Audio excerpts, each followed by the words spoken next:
Sífellt fleira ungt fólk og sérstaklega ungir karlmenn þurfa á fjárhagsaðstoð að halda í Reykjanesbæ. Forstöðumaður Fjölsmiðjunnar segir þetta meðal annars afleiðingu COVID-faraldursins. Ferðalangar á leið frá Ítalíu til Spánar geta búist við vegabréfaeftirliti. Spánverjar eru þannig að svara í sömu mynt og Ítalir sem keyptu Schengen-samstarfinu tímabundið úr sambandi vegna atburðanna í Þjóta. Á bilinu 80 til 100.000 manns fögnuðu fjölbreytileikanum í gleðigöngunni í Reykjavík í dag. Gestir segja gönguna sjaldan hafi verið mikilvægari. Fólk oft eitthvað, já, ekki komið nóg, en við höfum alltaf verið hérna og við munum halda áfram að vera hérna. Og 3 byggkorn úr skálagólfi í Arnarfirði reyndust frá því 870. Fornleifafræðingur segir byggð á Vestfjörðum ekki hafa hafist síðar en annars staðar, ólíkt því sem áður var talið.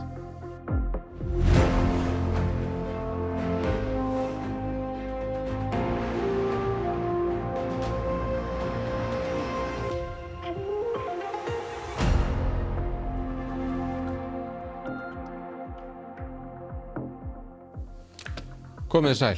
Ungt fólk og þá sérstaklega ungir karlmenn sífellt stærri hluti þeirra sem þiggja fjárhagsaðstoð í Reykjanesbæ. Forstöðumaður Fjölsmiðjunnar telur afleiðingar COVID-faraldursins eiga þátt í þessari þróun. Og þetta svona áhyggjur sem ég held að sé á landsvísu að unga fólkið að verða hærri hlutfall af þeim sem að fjárhagsaðstöðinni. En sem betur fer hefur okkar öfluga fólk á velferðarsviðinu tekist að draga verulega úr þeim sem á fjárhagsaðstoð hér og þær tölur eru minnkandi. En þeir sem eftir sitja að það fullmikið af ungu fólki og ungum karlmönnum. Vilhjálmur segir að hópurinn sé blandaður, bæði af innlendu og erlendu bergi brotin á aldrinum 18 til 24 ára og fæstir hafi unnið sér inn réttindi á borð við atvinnuleysisbætur. Að fara beint á fjárhagsaðstöðuna. Þannig að það svolítið verkefnið að snúa þessari þróun við hjá þessum einstaklingum og hjálpa þeim til sjálfsaflar og koma þeim til í atvinnu og svona virkni. Hver ætli sé ástæðan fyrir því að staðan svona? Hún getur verið margvísleg en ég held að það sé svolítið að viðkomandi einstaklingar hafa kannski ekki passað inn í íslenska kerfi og lent þá svolítið svona til hliðar og það getur verið út af að þau hefur ekki náð lestrarkunnáttu til dæmis, ekki náð virkni í íþrótta- og tómstundastarfi og einhvern veginn farið til hliðar í kerfinu. Ýmis virkniúrræði eru í boði hjá sveitarfélaginu fyrir þennan aldurshóp, svo sem hjá miðstöð símenntunar á Suðurnesjum sem í samstarfi við Virk og einnig hjá Fjölsmiðjunni. Við erum með mjög stóran hóp hérna hjá okkur. Og við erum með 25 krakkar sem eru núna hjá okkur í Fjölsmiðjunni og það eru alls ekki 12 krakkar á biðlista. Flestir eru Íslendingar og með íslenskar rætur. Við erum með líka krakkar, við erum 5 frá Úkraínu sem koma hingað sem fylgdarlaus börn og líka frá Afganistan. Þetta eru krakkar sem voru í unglingadeild í grunnskóla þegar COVID kom og það var ekki hægt að halda skólum opnum. Og þau duttu í óvirkni og komu mörg ekkert inn í skólan aftur. Og við félagsráðgjafarnir og barnaverndin hefur verið að ná í þessa krakka og þau eru hér að koma meira til okkar heldur en hefur verið. Við erum með allt öðruvísi samsettan hóp heldur en undanförnum árum. Út í heim, Spánverjar hafa tekið upp vegabréfaeftirlit gagnvart ferðafólki frá Ítalíu eftir að stjórnvöld í Róm gerðu það sama í kjölfar atburðanna í Þjóta, hólmlendu Spánar á norðuróta Marokkó síðustu helgi. Eftirlit Spánverja hófst á miðnætti og gildir að óbreyttu í mánuð. Spænsk stjórnvöld segja að með þessu sé verið að bregðast við samskonar aðgerðum Ítala sem slitu tímabundið Schengen-samstarfinu við Spán frjálsa för fólks milli ríkjanna og báru við hættunni á ólöglegum innflytjendum frá Þjóta. È una misura che abbiamo adottato con coerenza, adeguatezza, proporzionalità, con convinzione e che manterremo viva fino a che ci sono i presupposti per mantenerla viva, sicuramente almeno fino al prossimo 15 agosto dove è preannunziato che ci possano essere nuovamente dei problemi molto seri che le stesse istituzioni spagnole hanno confermato essere delle preoccupazioni realistiche. Spánverjar hafa gagnrýnt harðlega þessar aðgerðir Ítala og ítrekað bent á að fólk sem kemur til Þjóta komist ekki sjálfkrafa yfir til Spánar og þar með inn á Schengensvæðið. Það sé því engin ástæða til að takmarka frjálsa för. Næstum 80.000 manns streymdu yfir landamærin til Þjóta fyrir og síðustu helgi. Langflestir eru farnir tilbaka til Marokkó en þó talið að á milli 3.000 og 5.000 manns séu enn í Þjóta. Mikið af þeim eru börn sem flækir málið verulega. Borgaryfirvöld í Þjóta leggja áherslu á að allir verði sendir tilbaka og kalla eftir aukinni aðstoð stjórnvalda í Madrid. Han pasado, como digo, 8 días y la situación es absolutamente insostenible. La situación está totalmente alejada de lo que pudiéramos considerar normalidad. Miles de personas deambulando por nuestras calles, por nuestras barriadas, en los montes, en las playas, sin techo, sin tener cubiertas sus necesidades básicas, generando inseguridad, perturbando la vida ordinaria de Ceuta, poniendo en riesgo la convivencia. Náttúringað heim, traust og trúverðuleiki númer 1, 2 og 3 þegar kemur að þjóðaratkvæðagreiðslu aðildarviðræður við ESB, segir formaður stjórnskipunar eftirlitsnefndar Alþingis. Bagalegt sé að ekki hafi náðst að fylla upp í glufur í lögum sem ÖSE hefur bent á. Formaður stjórnskipunar og eftirlitsnefndar Alþingis segir miður að athugasemdir ÖSE glufur í íslenskum lögum varðandi þjóðaratkvæðagreiðsluna fá ekki þinglega meðferð fyrir kosningarnar. Eins og væri ef að þing væri að störfum.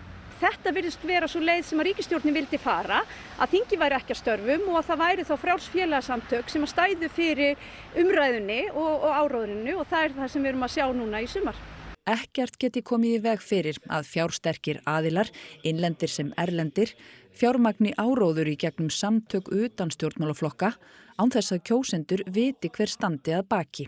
Þetta fór á ákveðnum handahlaupum í gegnum þingið, þannig ég held að þetta sé augljóslega eitthvað eitt sem að þurfa að taka upp hér eftir þjóðaratkvæðagreiðsluna. Það er náttúrulega númer 1, 2 og 3 í lýðræðis samfélagi þar sem við tökumst á og erum í kosningum að trúverðuleikinn sé allur og það er alltaf hætta á því að nú gæti þessar kosningar farið þannig að það væri mjög mjótt á munum og þá verði einhverjum öflum kennt í hvora áttina sem það kann að vera. Stjórnskipunar og eftirlitsnefnd hafi ekki fengið neinar upplýsingar hvort grunur sé samhæfðar áhrifaaðgerðir eða sjálfvirka dreifingu efnis í tengslum við þjóðaratkvæðagreiðsluna. En við værum barnalega að halda að slíkt gæti ekki gerst hér á landi eins og gert hefur alls staðar annars staðar.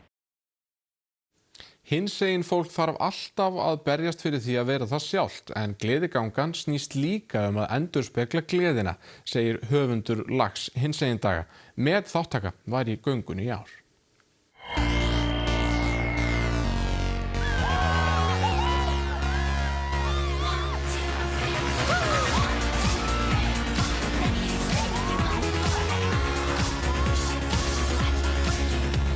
Okkur finnst rosa verið að harka rosa mikið að transfólki og auðvitað hinsegin fólki allt í kring. Þannig að rosalega mikilvægt núna finnst mér að sýna samstöðu alveg sama hvort þú sést hinsegin eða trans eða kynsegin eða hvað sem er. Fólk er oft eitthvað, já, er ekki komið nóg en við höfum alltaf verið hérna og við munum halda áfram að vera hérna. Eftir rigningarsudda síðustu daga þá hafa viðburðirnir brosað við fólki hérna í gleðigöngunni en það er með þátttaka í göngunni í ár. Ég þekki fólk sem er HIV-smittað og líka fólk sem hefur dáið úr AIDS, þannig að ég er að styðja það. Við í borgarstjórn förum alltaf í gönguna en það er gaman að gera þessi borgarstjóru auðvitað og standa með þessum bara frábæra degi. Nefnilega með þáttaka og bara mun meiri heldur en áður. Og þetta er auðvitað bara eina skemmtilegust hátíðunum sem við höldum hér í Reykjavík. Af hverju eru þið fjölskyldan komin hérna í dag? Bara til að fagna fjölbreytileikanum og sína smá stuðning. Er mikilvægt ennþá að hafa svona dag eins og í dag, gleðigöngu? Já, því miður. Eru þið búin að sjá eitthvað sem ykkur finnst ótrúlega flott? Prinsessan rauða. Og hundinn hennar þeir kona. Vitið af hverju gleðigangan er haldin? Vitið þið það? Ég held að sé bara að þú eigir að vera maður sjálfur og bara fjölbreytileikinn, að allir eigi að vera þeir. Já, mér finnst það vera mjög mikilvægt sko. Það er svo mikið af fólki sem er eitthvað mótið í og bara gott að sýna ljósið af gleðigöngunni. Það er langt síðan það hefur verið jafn mikilvægt og í dag. Þannig að við segjum hérna kærleikurinn fellur aldrei úr gildi. Við göngum undir því ritningaversi. Nú er gleðigangan að að loka metrunum og útitónleikar í Hljómskálagarði sem taka við og að vanda er það Páll Óskar sem slær botninn í gönguna með flamingoþema þessu sinni. Þetta bara búið að frábær upplifun, fólki frábært, þetta æðislegt sko. Við þurfum alltaf að halda áfram að bara berjast fyrir að vera við sjálf. Ég meina, stundum þetta getur verið erfitt, lífið getur verið erfitt, það ekki alltaf slétt í gegnum þessu hárum þetta morgnana. En eins og ég segi, það þarf bara að hafa þetta út, þetta svo skemmtilegt. Þetta ekki bara upp á það að með jafnrétti og annað. Það líka það, þú veist, að endurspegla gleðina.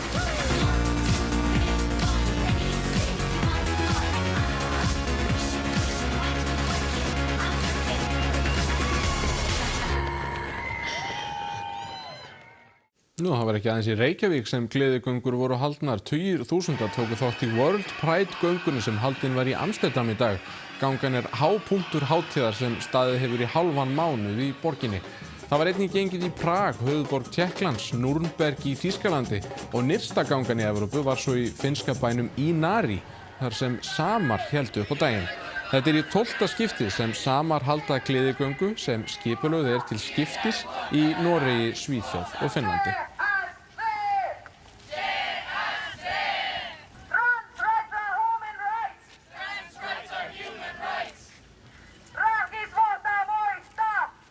Yfir í annað. Á vestfirska fornminjadeginum sem haldinn var í Súgandafirði í dag sagði fornleifafræðingur frá því hvað 3 byggkorn segja okkur hvenær landnám hófst á Vestfjörðum. Hún saknar þess að ekki meira fjármagn fáist í fornleifauppgröft í fjórðungnum. Meðan einhver yrkir brag og Íslendingar skrifa. Þetta fornleifafélag Súgandafjarðar sem byggði þennan skála og hefur búið að vera með málþing eða svona fornleifadag á hverju einasta ári frá því félagið var stofnað. Margrét stýrir fornleifarannsókninni Arnarfjörður á miðöldum. Í skálanum sagði hún frá 3 byggkornum sem komu úr gólfinu á skála á Auðkúlu. Þau fóru í aldursgreiningu í háskólan í Bradford. Fornleifauppgröftur bara toppurinn í ísjakanum og eftir á vinnslan stærsti hlutinn. Þú ert með 3 víðförul byggkorn. Geturðu sagt mér hvaða sögu þau segja? Já, þau gaf okkur góða aldursgreiningu að því sýnin sem við höfum tekið áður voru dýrabeinum og sýndu mjög háan aldur skálans. Kolefni í sjónum eldra en á landi og mataræði úr sjó getur skekkt aldursgreiningu á beinum. Byggið sýnir að búið var á Auðkúlu frá 870 sem breytir viðteknu viðhorfi til byggðar á Vestfjörðum. Það var oft sagt að það hefði verið frekar seint en ég held að byggð á Vestfjörðum hafi og það sem við erum að sjá í okkar rannsóknir það bara að gerast á sama tíma og við erum að flytja til landsins í kringum 870. Margrét segir fjölskylduna á Auðkúlu hafa lifað á fjölbreyttu mataræði. Við vorum svo heppin að öskuhaugurinn okkar í Brekku þannig að það mjög góðar varðveislu skilyrði og það eru kindabein og svínabein og nautgripir og svo selur og hvalur og mikið af sjófugl, gríðarlega mikið af þorski. Úrvinnsla gagna tímafrek en það láni óláni að Margrét hefur meiri tíma í ár. Því við fengum ekki styrk í hinskálan sem á Hrafnseyri við hliðina. Hann hálfgrafinn og við býðum bara færis á að geta klárað hann líka og þá beðast við ennþá fleiri gögnum landnám á Vestfjörðum. Og það fleirum að vera á Suðureyri því einleikja hátíðin Act Alone fer fram í 22. sinn helgina.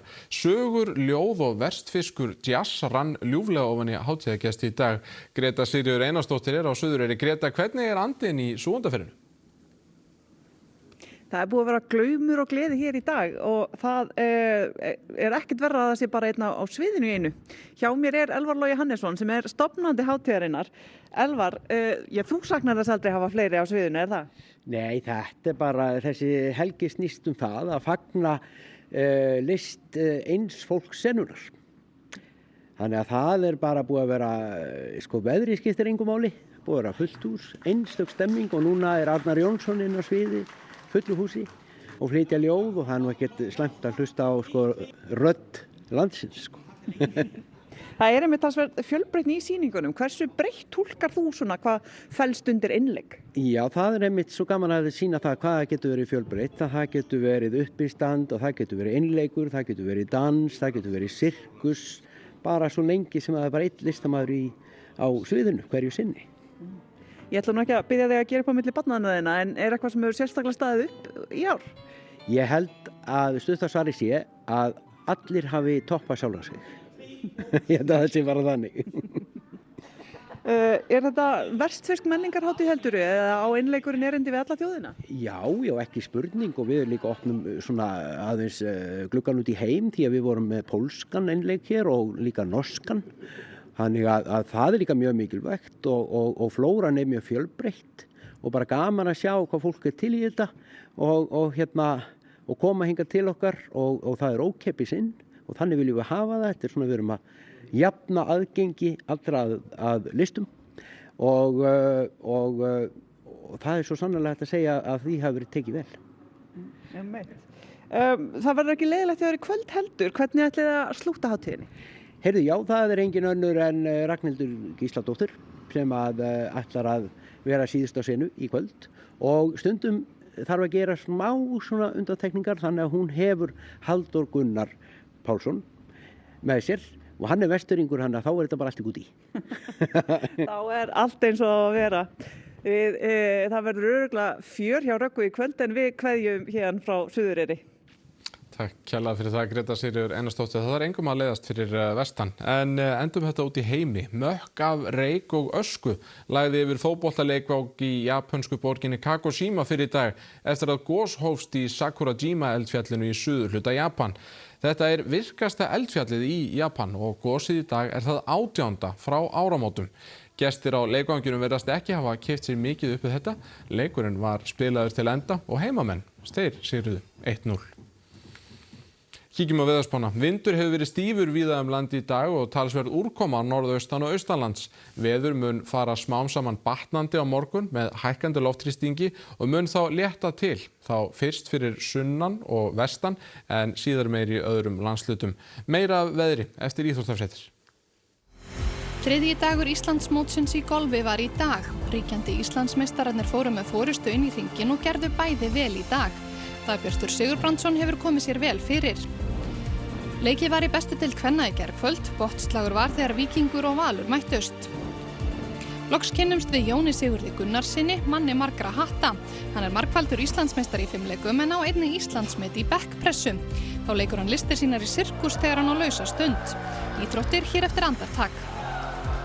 Rifjum upp helstu fréttir. Sífellt fleira ungt fólk og sérstaklega ungir karlmenn þurfa á fjárhagsaðstoð að halda í Reykjanesbæ. Forstöðumaður Fjölsmiðjunnar segir þetta meðal annars afleiðingu COVID-faraldursins. Ferðalangar á leið frá Ítalíu til Spánar geta búist við vegabréfaeftirliti. Spánverjar eru þannig að svara í sömu mynt og Ítalir sem keyptu Schengen-samstarfinu tímabundið úr sambandi vegna atburðanna í Fjóta. Á bilinu 80 til 100.000 manns fögnuðu fjölbreytileikanum í gleðigöngunni í Reykjavík í dag. Gestir segja að gönguna sjaldan hafi verið mikilvægari. Fólk oft eitthvað, já, ekki komið nóg, en við höfum alltaf verið hérna og við munum halda áfram að vera hérna. Og 3 byggkorn úr skálagólfi í Arnarfirði reyndust frá því 870. Fornleifafræðingur segir byggð á Vestfjörðum ekki hafa hafist síðar en annars staðar, ólíkt því sem áður var talið. Þessi fréttatími á enda. Við kveðjum ykkur í kvöld með myndum frá Uppsölum í Seilárdal. Annars vegar af Gísla sjálfum úr stiklum Ómars Ragnarssonar frá árinu 1981 og hins vegar af heimili hans eins og það lítur út í dag hálfri öld síðar. Jóhannes Jónsson myndaði þegar safn Gísla á Uppsölum var opnað í gær. Takk fyrir að sinni og verið sæl.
Í kvöld á RÚV.